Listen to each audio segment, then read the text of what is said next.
Assalamualaikum warahmatullahi wabarakatuh. Perkenalkan, nama saya Fitriana Kartikasari, Eskep Nurse MKep. Saya merupakan dosen manajemen keperawatan dari Universitas Muhammadiyah Kudus. Video ini dibuat sebagai salah satu syarat pengajuan sertifikasi dosen tahun 2025 dalam unjuk kerja Tridharma Perguruan Tinggi PDD UKT PT, khususnya dalam bidang pengajaran. Mata kuliah yang disimulasikan dalam video ini adalah manajemen keperawatan dengan metode DIY, Delivery, Interaction, dan Assessment. Mata kuliah manajemen keperawatan mempunyai 3 bobot SKS teori dan 1 SKS praktikum. Merupakan mata kuliah wajib program studi S1 Keperawatan UMKU. Mata kuliah ini mempelajari cara mengelola sekelompok perawat dengan menggunakan peran dan fungsi manajemen untuk dapat memberikan asuhan keperawatan kepada klien pada tatanan pelayanan keperawatan di tingkat ruang rawat di rumah sakit. Mengembangkan kemampuan bekerja sama dalam mencapai tujuan organisasi dan menerapkan konsep kepemimpinan, peran, dan fungsi manajemen. Pembahasan ditekankan pada implementasi peran dan fungsi manajer unit perawatan.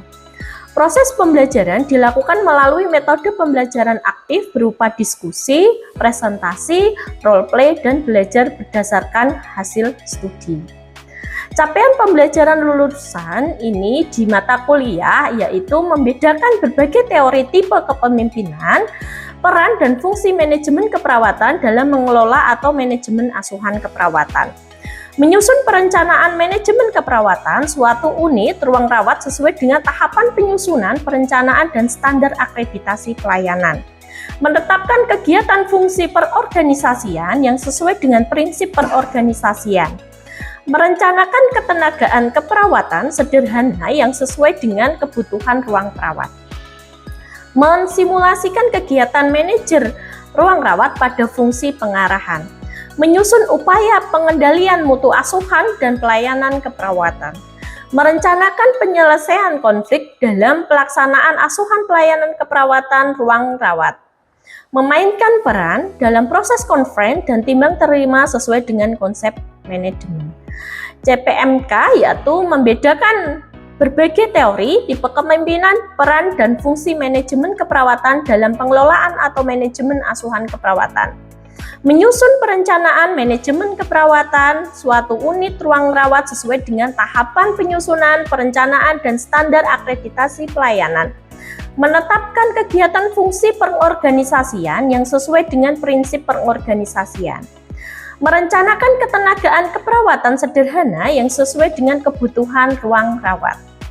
Mensimulasikan kegiatan manajer ruang rawat pada fungsi pengarahan, menyusun upaya pengendalian mutu asuhan pelayanan perawatan, merencanakan penyelesaian konflik dalam pelaksanaan asuhan keperawatan ruang rawat inap, memainkan peran dalam proses konferen dan timbang terima sesuai konsep manajemen. Referensi, buku, e-book, artikel yang berkaitan dengan manajemen keperawatan.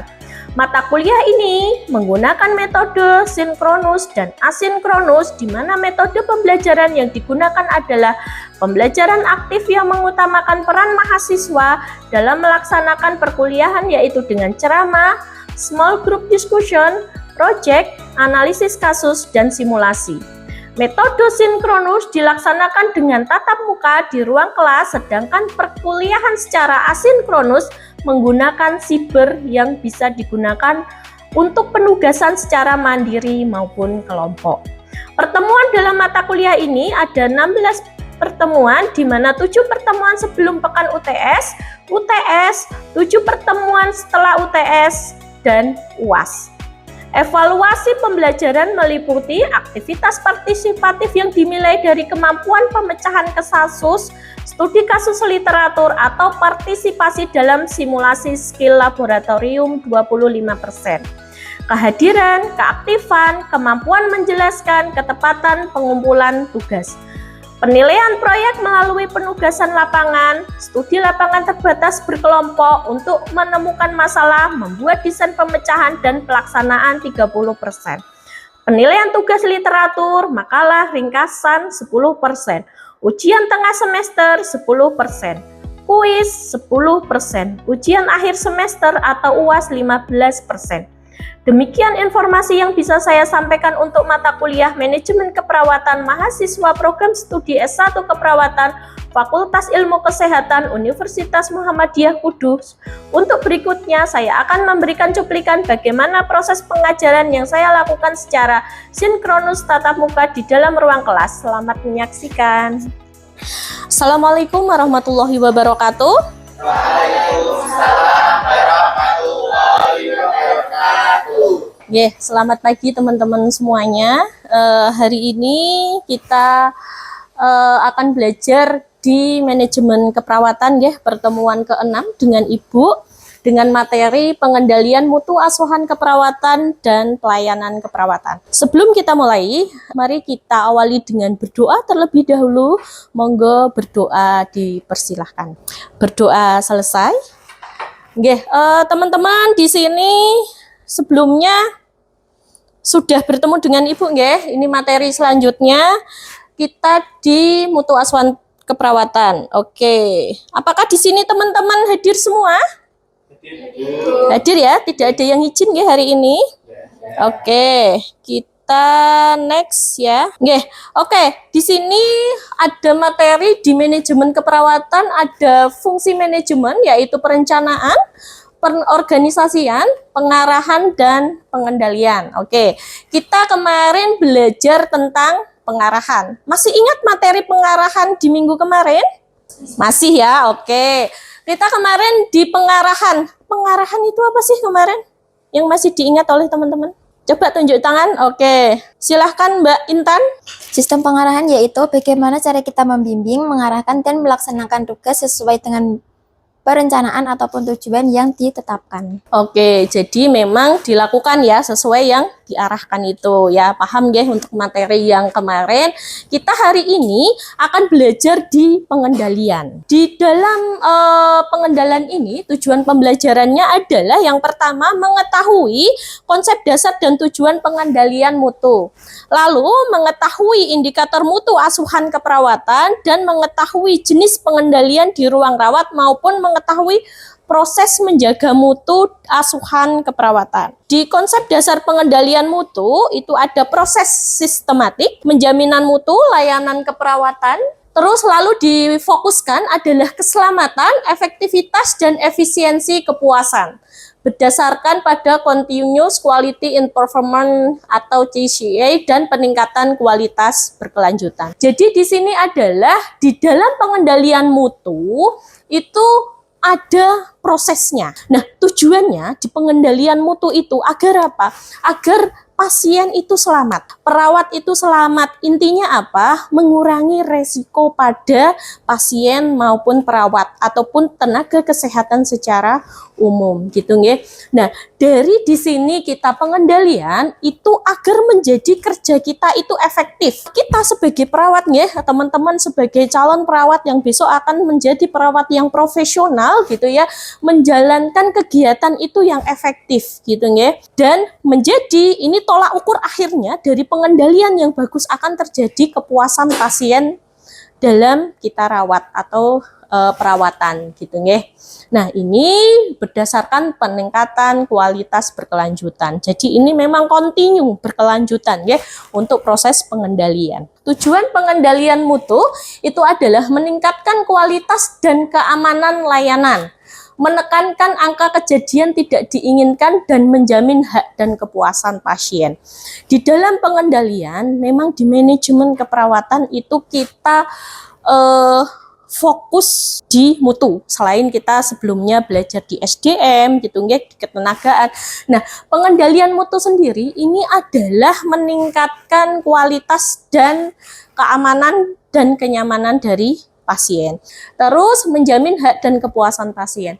Di dalam menjamin hak dan kepuasan pasien memang itu menjadi hal yang utama ya. Apa yang kita lakukan itu kita harus memenuhi hak-hak pasien gitu Di dalam biasanya hak pasien apa? Hak pasien mendapatkan perawatan yang sesuai dengan SPO atau standar prosedur operasional. Misalnya pasien ketika didapat perawatan luka misalnya. Nah, di dalam perawatan luka memang harus dilakukan sesuai SPO gitu ya. Kita harus menggunakan sarung tangan bersih di posisi kita apa, kita menggunakan sarung tangan steril di posisi apa, itu kan ada pembagiannya di dalam SPO. Ataupun misalnya di sini dari apa yang kita lakukan sesuai dengan SPO, akhirnya tujuan akhirnya adalah pasien puas gitu ya. Jangan sampai teman-teman ada kejadian misalnya sudah sakit tambah sakit gitu ya. Jadi misalnya udah sakit fisik beliaunya, nanti ketika tidak puas otomatis menjadi sakit di psikis. Nah, di sini indikator mutu asuhan keperawatan itu ada proses dan hasilnya gitu ya. Prosesnya itu yang pertama apa tadi kita sebutkan? SOP gitu ya, atau SPO sama aja ya, standar operasional prosedur. Itu wajib ya. Jadi ini harus diingat teman-teman besok ketika habis S1 nanti nurse gitu ya.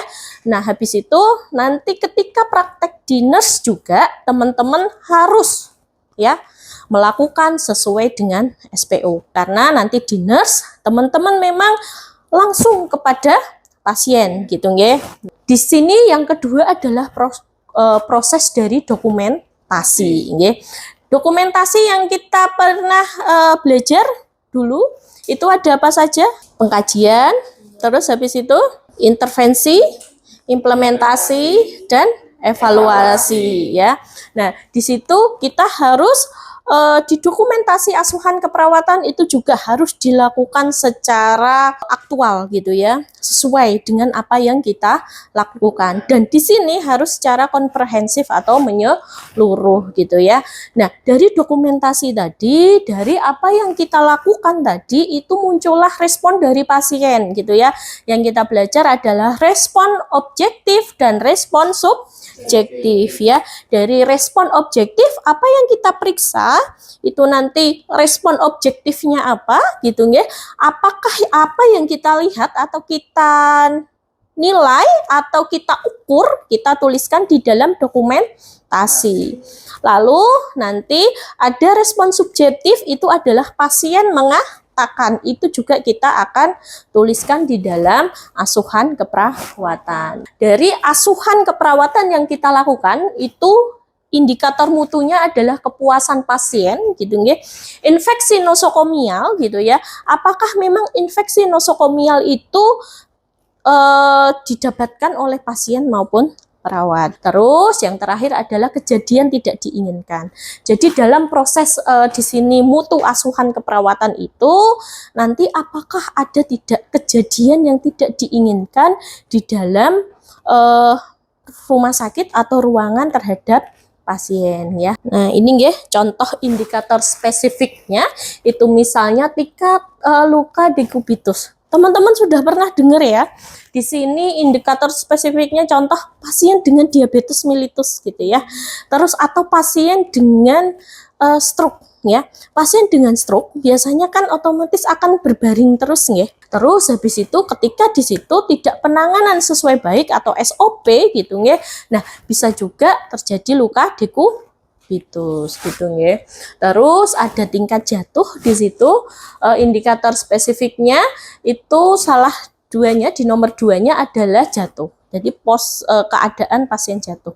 Jadi di rumah sakit nanti teman-teman ketika juga praktek gitu ya, memang tingkat jatuh atau pasien jatuh harus 0 atau tidak ada kejadian jatuh atau 0 kejadian gitu ya. Nah, kalau indikatornya harus 0. Ketika terus ini teman-teman kepatuhan hand hygiene ini juga penting bagi perawat gitu ya, maupun pasien maupun keluarga pasien. Jadi biasanya memang nanti ketika di ruangan teman-teman ketika pasien masuk itu teman-teman mengajarkan atau perawat mengajarkan pasien dan keluarga untuk cuci tangan gitu ya, entah itu cuci tangan langsung atau cuci tangan dengan hand sanitizer gitu ya, langsung menggunakan air dan sabun atau hand sanitizer. Terus habis itu ini evaluasi dokumentasi 24 jam. Jadi memang perawat sebelumnya sudah belajar ya, apa itu PP, apa itu Katim gitu ya tadi. Nah, di situ teman-teman perawat Katim akan mendokumentasikan asuhan gitu ya. Asuhan keperawatan itu 24 jam gitu ya. Biasanya di dalam asuhan keperawatan ini kita nanti akan menuliskan di akhir 24 jam itu di CPPT atau catatan perkembangan pasien terintegrasi gitu ya. Nah, itu teman-teman ini kaitannya kalau secara rinci di dokumentasinya kita akan belajar di dokumentasi keperawatan secara rinci ya. Secara manajemen kita harus mengevaluasi dokumen asuhan keperawatan dalam waktu 24 jam. Oke, next. Ini ya. Ini ada jenis pengendalian di ruang rawat gitu ya. Ada preventif, ada defektif, ada korektif gitu ya. Teman-teman bisa baca ya di sini. Apa sih preventif di situ gitu ya? Di sini preventif adalah teman-teman perawat ada pelatihan. Yang tahu apa pelatihannya? Misalnya dasar saja. PPGD ya kan, teman-teman perawat itu ada PPGD ya. Terus habis itu nanti misal masuk lagi ketika perawat berada di ruang ICU akan melakukan pelatihan ICU gitu ya. Teman-teman nanti akan bekerja di HD gitu ya, akan pelatihan perawat HD gitu ya. Terus ada SPO. Nanti ketika jenengan praktek langsung di rumah sakit ada beberapa SPO gitu ya, standar prosedur operasional dari tindakan-tindakan gitu ya. Nah, dari situ nanti jenengan harus melakukan, memang perawat harus sesuai dengan SPO gitu ya. Lalu di sini ada asesmen resiko gitu ya. Nah, asesmen resiko jadi nanti ada beberapa form asesmen di dalam ruangan, misalnya ada asesmen resiko jatuh, asesmen kepada lansia gitu ya.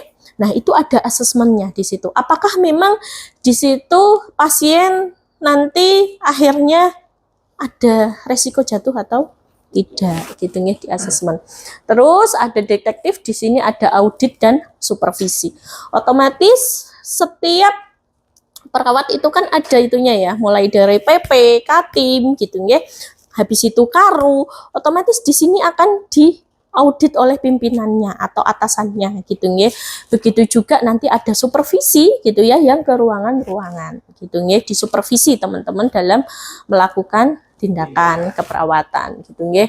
Nah, ada korektif di sini adalah tindak lanjut insiden. Semisal memang di dalam ruangan tersebut terjadi insiden, di sini pasti akan ditindaklanjuti. Otomatis akan dicari tahu kenapa sih kejadian itu terjadi, penyebabnya apa yang tidak dilakukan, apakah sesuai dengan SOP atau tidak gitu ya. Apakah memang di sini kelalaian dari perawat atau kelalaian mungkin dari pasien, atau memang di sini memang sarana dan prasarananya kurang. Ini yang nanti kita koreksi gitu ya, yang dari pengendalian tadi di keperawatan. Ini ada proses manajemen mutu asuhan perawatan itu ya. Ada prosesnya, ada SPO, ada pengkajian, implementasi dan evaluasi. Terus dokumentasi yang sistematik dan audit yang reguler. Jadi ini berkesinambungan teman-teman gitu ya. Mulai kita menjalankan sesuai dengan SPO, lalu kita lakukan dokumentasi asuhan keperawatan secara runut gitu ya, atau urut gitu ya, dari mulai pengkajian sampai evaluasi. Lalu kita ada dokumentasi yang komprehensif atau sistematik ya, jadi urut di situ ya, dan kita adakan audit. Ini kebalikan dari jatuh tadi. Kalau jatuh itu adalah 0 atau 0, tetapi kalau dokumentasi harus 100%. Ya, kalau dokumentasi harus 100%. Ini kebalikannya ya. Kalau resiko jatuh atau jatuh adalah 0 kejadian, kalau dokumentasi harus tertulis 100%. Ketika memang tidak tertulis 100% akan dikembalikan kepada pasien. Makanya di dokumentasi asuhan keperawatan di belakangnya tertulis tuh nama perawatnya siapa, nggih, nama dan tanda tangan paraf. Nah, ini nggih ada strategi perbaikan mutu. Di sini ada plan, do, check, action gitu nggih. terus ada accident based practice dan tim mutu internal. Lalu ada survei kepuasan pasien dan pelatihan berkelanjutan. Jadi strategi ketika memang ada di situ mutunya, mohon maaf, di suatu ruangan atau rumah sakit tidak bagus. Nah, otomatis kita akan mencari tahu tuh, ya, kenapa sih terjadi seperti itu gitu ya. Akhirnya kita merumuskan atau kita mencari dengan evidence based practice. Kita cari referensi yang bisa kita lakukan untuk perbaikan mutu ruangan tersebut gitu ya. Dan didampingi dengan survei kepuasan pasien. Apakah pasien itu puas atau tidak gitu ya. Terus ada pelatihan berkelanjutan gitu ya. Jadi tadi ya, jadi setiap perawat harus terus belajar dan belajar. Jadi tidak hanya di kelas seperti mahasiswa seperti teman-teman ya ketika belajar S1 ini, tapi ketika besok kerja juga harus tetap berkelanjutan gitu ya. Oke, ini sertifikasi dan kompetensi perawat. Ini sebagai gambaran teman-teman bahwa perawat itu punya STR atau surat tanda registrasi ya. Besok kalau lulus punya STR ya dengan sertifikat kompetensi gitu ya. Ini ya peran perawat dalam pengendalian mutu, menjalankan SPO, mendokumentasikan tepat waktu, melaporkan kejadian tidak diinginkan, dan melaporkan ke tim mutu. Oke, ini slide terakhir ya. Kesimpulan adalah mutu penting untuk keselamatan pasien, gitu ya. Ada perlu kerja tim dan evaluasi berkelanjutan, dan perawat berperan sentral ya.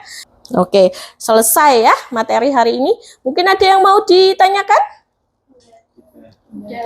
Tidak ada. Oke, kalau tidak ada yang bertanya, kita di sini diskusi sebentar ya. Oke, ini Ibu ada kasus ya. Bisa dibaca kasusnya pada tanggal 15 Mei 2025, seorang pasien laki-laki usia 68 tahun dengan diagnosis stroke dan hemiparis sebelah kanan gitu ya. Ditemukan jatuh dari tempat tidurnya di ruang rawat inap pada pukul 3.15. Ini dini hari ya. Pasien mengalami lecet ringan di siku dan lutut. Sebelumnya pasien telah dinyatakan berisiko tinggi jatuh. Namun, pagar tempat tidur tidak dinaikkan sepenuhnya dan tidak ada bel panggil dalam jangkauan pasien. Pasien mencoba bangun sendiri untuk ke kamar mandi tanpa bantuan. Coba teman-teman baca kasusnya, coba cerna gitu ya. Kira-kira ini bagaimana ya analisa dari teman-teman? Boleh silakan salah satu untuk melakukan? Saya izin menjawab. Oke, silakan. Perkenalkan, sebelumnya nama saya Friska Widyaningrum. Izin menjawab ya Bu. Menurut saya ini kejadian ini karena perawat lalai, karena tidak memasang tanda rawan jatuh, tidak sesuai dengan standar SOP, dan mungkin perawatnya ini kurang mengedukasi pasiennya dan keluarga pasien. Nah, untuk langkah-langkah memperbaiki ini, kita bisa lakukan edukasi ulang antara perawat dengan pasien dan keluarga pasien, lalu memasang tanda resiko jatuh, serta meningkatkan pengawasan setiap kalau malam hari gitu Bu langsung keliling. Terus juga mencatat kejadian ini agar tidak terulang di kemudian hari. Oke, kasih aplaus untuk Mbak Friska gitu ya. Sudah berani berargumen gitu ya. Menurut Mbak Friska tadi memang di situ harus dievaluasi gitu ya. Memang dievaluasi harus ada apa tadi Mbak Friska? Pemberian tanda resiko jatuh ya, karena memang pasien ini adalah pasien stroke gitu ya. Yang kedua tadi melakukan sesuai dengan SOP ya. Terus habis itu yang ketiga memang perawat harus selalu ya melihat keadaan pasiennya ya, dan memberikan edukasi ke keluarga maupun ke pasien untuk agar menjaga klien dengan kondisi contohnya ini adalah pasien stroke gitu ya. Oke, terima kasih Mbak Friska ya. Ini ada evaluasi teman-teman. Kalau tadi tidak ada yang bertanya ya kan, sekarang ibu yang bertanya balik gitu ya. Ini ada 3 pertanyaan saja. Oke, yang pertama, apa tujuan utama pengendalian mutu asuhan keperawatan? Oh Saya, yeah. Bu. Sinten namine Mas? Perkenalkan, nama saya Hendri Surya Prananda. Saya akan menjawab pertanyaan Ibu yang tujuan utama pengendalian mutu asuhan keperawatan, yaitu untuk menjamin pelayanan keperawatan yang aman, berkualitas, yang sesuai standar. Oke, kasih aplaus ya. Alhamdulillah ya. Tepat sekali jawabannya ya. Oke, yang kedua, yuk indikator apa saja yang digunakan dalam pengendalian mutu? Silakan. Mau menjawab? Saya, Bu. Oke, Mbak siapa namanya? Perkenalkan, nama saya Tanti Kurniasari. Untuk indikator yang digunakan dalam pengendalian mutu yaitu ada 3. Yang pertama ada indikator struktur, yaitu menggambarkan SDM dan kondisi pendukung yang tersedia dalam pelayanan keperawatan. Yang kedua ada indikator proses, yaitu mengukur bagaimana asuhan keperawatan diberikan. Yang terakhir ada indikator hasil, yaitu mengukur dampak atau hasil yang menunjukkan efektivitas dan kualitas pelayanan keperawatan yang diberikan. Oke, kasih aplaus lagi sekali lagi ya. Yang ketiga ini pertanyaan terakhir ya, atau evaluasi terakhir gitu ya. Siapa yang bertanggung jawab dalam menjaga mutu layanan keperawatan? Saya, Bu. Oke, Mbak siapa namanya? Sebelumnya perkenalkan, nama saya Meira Sabrandriani, bisa dipanggil Amera, yang bertanggung jawab dalam menjaga mutu layanan keperawatan yaitu seluruh tim keperawatan, terutama pada perawat pelaksana dan manajer keperawatan. Terima kasih. Oke, intinya adalah ini gongnya terakhir ya. Ini tanggung jawab siapa? Tanggung jawab semua perawat. Ibu cukupkan untuk hari ini ya. Alhamdulillah sudah paham semua. Tadi kita diskusi juga gitu nggih. Pertemuan berikutnya kita ada di manajemen konflik dalam asuhan dan pelayanan keperawatan gitu ya. Kita sudah belajar prosesnya bagaimana, pengendaliannya bagaimana. Terakhir kita belajar nanti konflik. Wih, ya, keren ya.